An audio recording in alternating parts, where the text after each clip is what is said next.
আসসালামু আলাইকুম সুপ্রিয় শিক্ষার্থীবৃন্দ, তোমাদের সবাইকে হাবিবুস স্পেশাল আইসিটি কেয়ারের আজকের ক্লাসে স্বাগতম। আজকে তোমাদেরকে সংখ্যা পদ্ধতির রূপান্তরের উপরে দ্বিতীয় ক্লাস নিব। গতদিন তোমাদেরকে সংখ্যা পদ্ধতির রূপান্তরের উপরে প্রথম ক্লাস নিয়েছিলাম। প্রথম ক্লাসের টপিক ছিল দশমিক সংখ্যা পদ্ধতি হতে অন্য যে কোনো সংখ্যা পদ্ধতিতে রূপান্তর।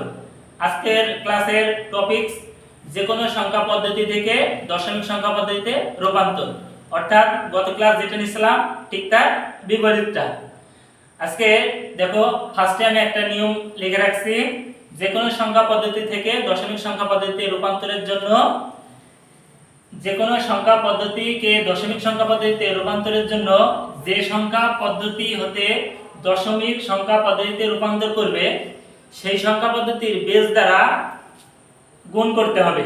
সেই সংখ্যা পদ্ধতির বেস দ্বারা গুণ করব এবং সংখ্যা দশমিকের আগের অংশ, অর্থাৎ এখানে যদি আমরা একটু খেয়াল করি, নিচে একটা সংখ্যা লিখেছি, এই সংখ্যার এই যে দশমিক আছে না, দশমিকের আগের অংশ, এই দশমিকের আগের অংশ বেজের ঘাত, যে বেজ দ্বারা গুণ করছিলাম সেই বেজের ঘাত হবে ধনাত্মক এবং দশমিকের পরের অংশে বেজের ঘাত হবে ঋণাত্মক।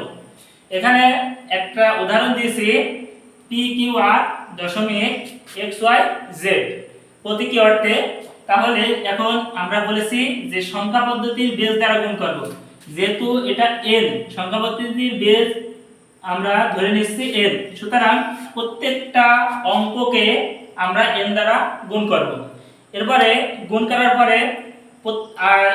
পরে বেজের পাওয়ার নির্ণয় করতে হবে। বেজের পাওয়ার, দশমিক বিন্দু যেটা থাকবে, দশমিক বিন্দুর আগের অঙ্ক তার সাথে যে বেজ থাকবে তার পাওয়ার 0, এরপরে তার আগের অংশে পাওয়ার হবে 1, তার আগের অংশে 2, অর্থাৎ এভাবে ক্রমান্বয়ে বাম সাইডে পাওয়ার বৃদ্ধি পাবে। এবং ডান সাইডে যদি আমরা একটু লক্ষ্য করি, দশমিক বিন্দুর ডান সাইডে যে অংশ ছিল সেই অংশের প্রথম অঙ্কের বেজের পাওয়ার -1, দ্বিতীয়টার বেজের পাওয়ার -2, তৃতীয়টার -3, অর্থাৎ ক্রমান্বয়ে ঋণাত্মক বা মাইনাসের দিকে বৃদ্ধি পেতে থাকবে। তো একটা উদাহরণ দিছি, 10101.101, এটা আছে আমাদের বাইনারি সংখ্যা পদ্ধতিতে, আমরা প্রকাশ করব দশমিক সংখ্যা পদ্ধতিতে। তাহলে এই যে সূত্রটা দিছি, এই সূত্র অনুযায়ী যদি আমরা একটু অ্যাপ্লাই করি, দেখো 1 ইনটু, যেহেতু আমাদের বাইনারি সংখ্যাকে দশমিক সংখ্যায় রূপান্তর করতে হবে, বাইনারি সংখ্যার বেজ দ্বারা গুণ দিব। তাহলে 1 into 2 plus 0 into 2 plus 1 into 2 plus 0 into 2 plus 1 into 2। মাঝখানে যে দশমিক ছিল এই দশমিক উঠে যাবে এবং দশমিকের পরিবর্তে এখানে একটি যোগ চিহ্ন বসবে। 1 ইনটু, আবারও বেজ দ্বারা গুণ, 2 প্লাস 0 ইনটু 2 প্লাস 1 ইনটু 2। এখন ফার্স্ট ছিল এটা আমাদের বাইনারি সংখ্যা পদ্ধতি, আমরা এখন ডেসিমেল সংখ্যা পদ্ধতিতে প্রকাশ করতে চাচ্ছি, সুতরাং বেজটা ঠিক করে নেব 10। এখন আমাদেরকে কি বলছিলাম, যে এই যে গুণ করার পরে আমাদের বেজের পাওয়ার নির্ণয় করতে হবে। বেজের পাওয়ার, দশমিক বিন্দু যে জায়গায় আছে, দশমিক বিন্দু কয়টা ডিজিট পরে আছে, 1টা 2টা 3টা 4টা 5টা, তাহলে 5টা ডিজিটের মাথায় যে শূন্য বসবে, 1 2 3 4 5, তাহলে এই যে 5 নম্বর ডিজিটের সাথে যে পাওয়ার গুণ হয়েছে তার মাথার পরে শূন্য, তার আগেরটা আছে যে 1, তার আগে 2, তার আগে 3, তার আগে 4, অর্থাৎ ক্রমান্বয়ে বাম সাইডে পাওয়ার বৃদ্ধি পাবে এবং ডান সাইডে গেলে পাওয়ার ঋণাত্মক বৃদ্ধি পাবে, -1 -2 -3। এখন যদি আমরা এটা ক্যালকুলেশন করি, 1 ইনটু 2 টু দি পাওয়ার 4 মানে 16।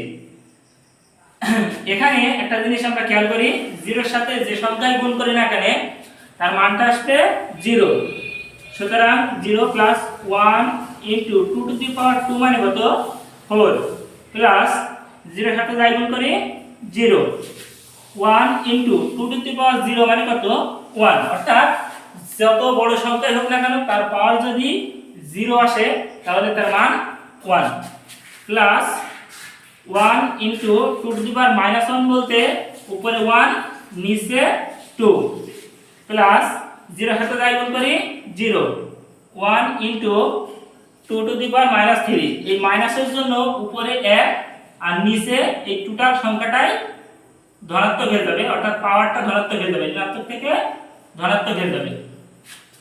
এখন এই অংশটা বাকি যে অংশ দেখো 1 ইন্টু 16 ইকুয়াল কত হচ্ছে 16 0 0 কে কাউন্ট করছে না 1 ইন্টু 4 অর্থাৎ 4 1 ইন্টু 1 লিখলাম 1 এরপরে 1 ইন্টু 1/2 অর্থাৎ 0.5 প্লাস 0 কে কাউন্ট করছে না 1 ইন্টু 2 টু দি পাওয়ার 3 অর্থাৎ 2 টু দি পাওয়ার 3 বলতে 1/8 1/8 কে যদি আমরা মান নির্ণয় করি 0.125 আসে, কত আসে 0.125।